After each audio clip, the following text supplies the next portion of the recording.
और अधिक समय ना लेते हुए हमारे इस ग्रुप में चल रहे हैं सिमनी मालवासी पवन भाई, मैं उनको आमंत्रित करती हूँ। चंद अनुभव वो आपके सामने रखेंगे। ओम शांति। सभी मेरे साथ 3 बार ओम की ध्वनि लगाएंगे। दोनों आंखें बंद करें। अपना सीधा हाथ राइट हैंड अपने दिल पर रखें और उस परमात्मा से एक आह्वान करें कि इस प्रोग्राम के बाद ज्ञान का दीप मेरे हृदय में जले और उसके द्वारा मैं अपना, अपने परिवार का, अपने गांव का, अपने देश और अपने राष्ट्र का मैं ऐसा काम करूं जो सब मुझ पर गौरव करे। इसी की प्रार्थना मैं परमात्मा से इस ओम ध्वनि के साथ करता हूं।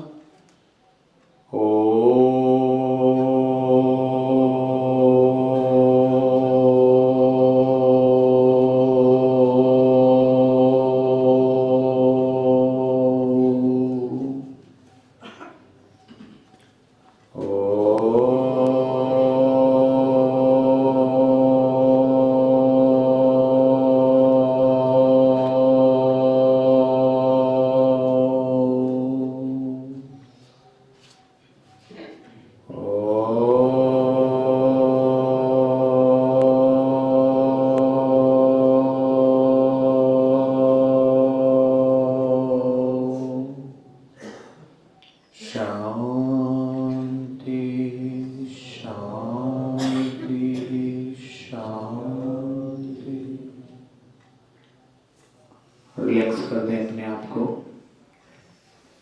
कैसा लगा आप सभी को?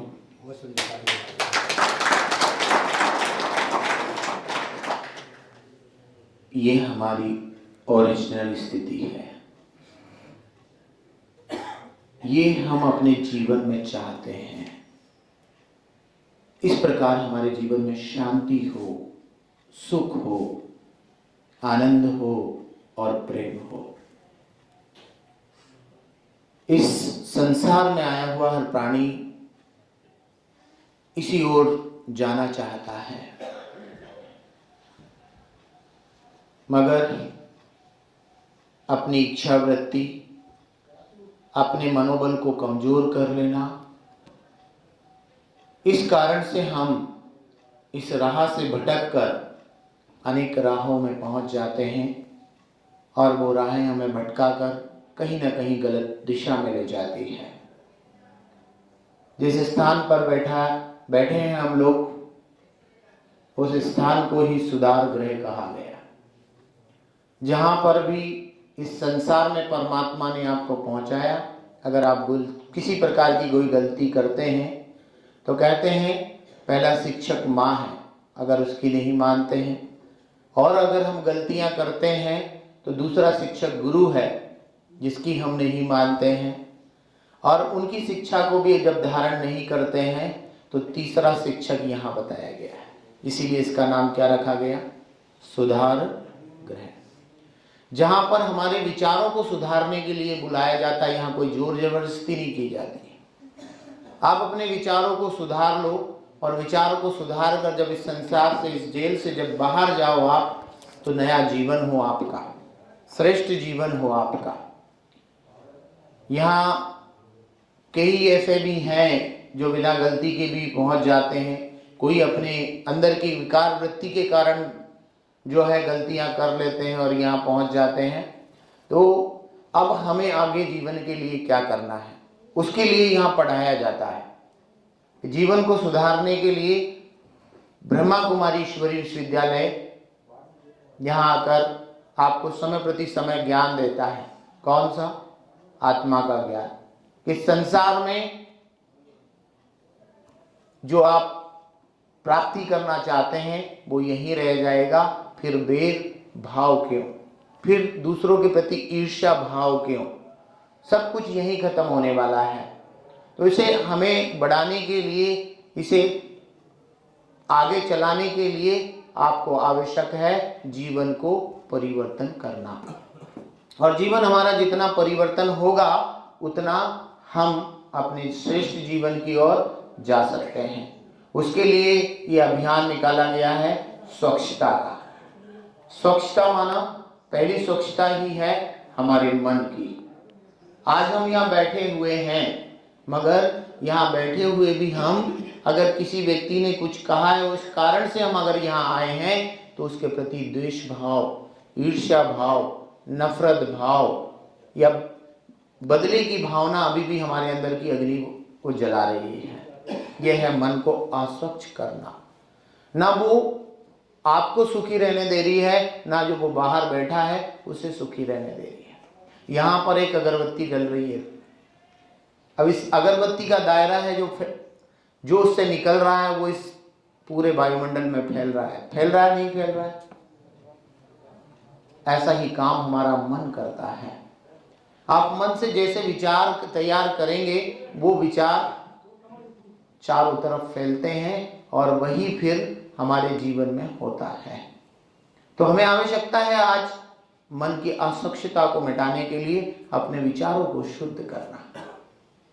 विचार शुद्ध कैसे होंगे? हम तन को शुद्ध करने के लिए रोज स्नान कराते हैं। कराते नहीं कराते? इस तन के ऊपर ही कपड़ा मेला हो जाता है, इसे साफ रखने के लिए रोज धुलाई में देते हैं। उसी प्रकार हमारे मन को भी परमात्मा में लगाना, परमात्मा के सानिध्य बिठाना, परमात्मा के ज्ञान को अपने जीवन में धारण करना, यह है मन का शुद्धिकरण। मगर हम कहते हैं हमें परमात्मा में मन लगता ही नहीं है। लगता है परमात्मा में मन? कितने लोगों को लगता है? जरा हाथ खड़ा करें। लगता है सबका? चलो ताली बजाओ भाई अपने लिए। परमात्मा में मन लगना माना अपने आप को प्योर कर लेना, अपने आप को शुद्ध बना लेना, अपने अंदर वो शक्ति भरना। अगर मुझे क्रोध आ रहा है और वो मेरे कंट्रोल में नहीं है, माना मैं परमात्मा से दूर हूं। अगर परमात्मा के सानिध्य होऊंगा तो उस पर मुझे मेरी पावर होगी, कंट्रोलिंग पावर होगी।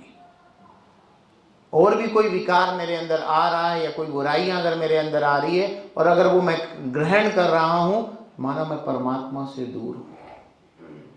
तो आप थोड़ा सा ये प्रयास करें अपने आप को, है ना, कहते हैं ना परमात्मा के साथ संबंध जोड़ने के लिए क्या करना पड़ेगा? संबंध निभाना पड़ेगा। निभाना पड़ेगा नहीं निभाना पड़ेगा? आप सब बुजुर्ग बैठे हैं, बड़े बैठे हैं, आप बताइए आपका बच्चा आपको अपने स्वार्थ से याद करे तो आपको कैसा लगेगा? ठीक लगेगा? ठीक लगेगा? नहीं लगेगा। मगर आज हम क्या कर रहे हैं? परमात्मा को स्वार्थ से याद कर रहे हैं, जबकि उसके लिए पिता गाया गया है। उसके लिए बहुत अच्छी लाइन हम गाते हैं, तमेव माता च पिता तमेव, तमेव बंधु च सखा तमेव। हे परमात्मा, तू मेरी माँ है, तू मेरा पिता है, तू मेरा बंधु है और तू मेरा सखा है। मगर आज तक हमने वो कोई संबंध उस परमात्मा के साथ निभाया नहीं है। उसकी मानी ही नहीं है हमने। मानी हमने नहीं। अगर उसकी मान लें तो हमारा मन क्या होगा? स्वच्छ होगा। किसी के प्रति कोई बैर भावना ही नहीं होगी। जीवन हमारा एकदम शुद्ध हो जाएगा, सरल हो जाएगा। आज हमारे जीवन में जो कठिनाइयां आ रही है, जो समस्याएं बनकर आ रही है, वो क्या है? हमारे जीवन के किए हुए कर्म जो चुनौती बनकर हमारे सामने आ रहे हैं।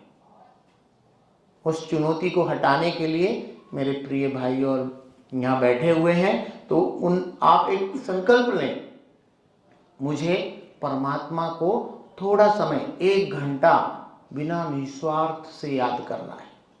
गाया ना उसके लिए, 1 घड़ी आधी में ही याद। पुण्य जमा कब होगा? जब हम 1 घड़ी आधी घड़ी उस परमात्मा में लगाएंगे। अगर उसे लगाया ही नहीं, खाया पिया और जीवन को गवा दिया, तो बताइए क्या होगा?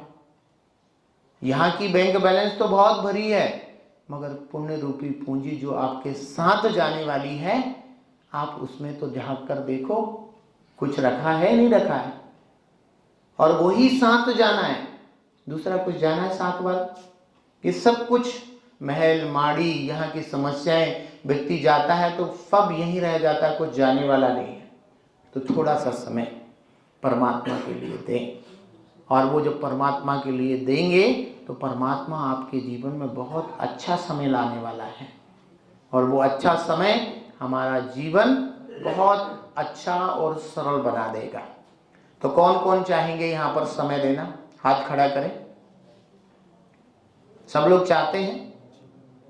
तो मैं निवेदन करूंगा सर, इनके लिए यहाँ अगर संभव हो सके तो 7 डेज कोर्स रखा जाए, या 3 दिन का ऐसा कोई शिविर तैयार किया जाए जहाँ इन लोगों को मिले, और ये फिर बैठकर इनको दीदी आकर बताएं तो उसका जी जी जी हाँ जी हाँ जी। तो सर के लिए एक बार जोरदार तालियां बजाइए, सर ने इस बात को स्वीकार किया। आप लोगों की वो व्यवस्था 7 डेज की भी होगी, और यहाँ बढ़िया आप लोगों को मेडिटेशन दीदी आएंगी और यहाँ पर सिखाएंगे। इन्हीं शब्दों के साथ मैं अपनी वाणी को विराम देता हूँ। ओम शांति।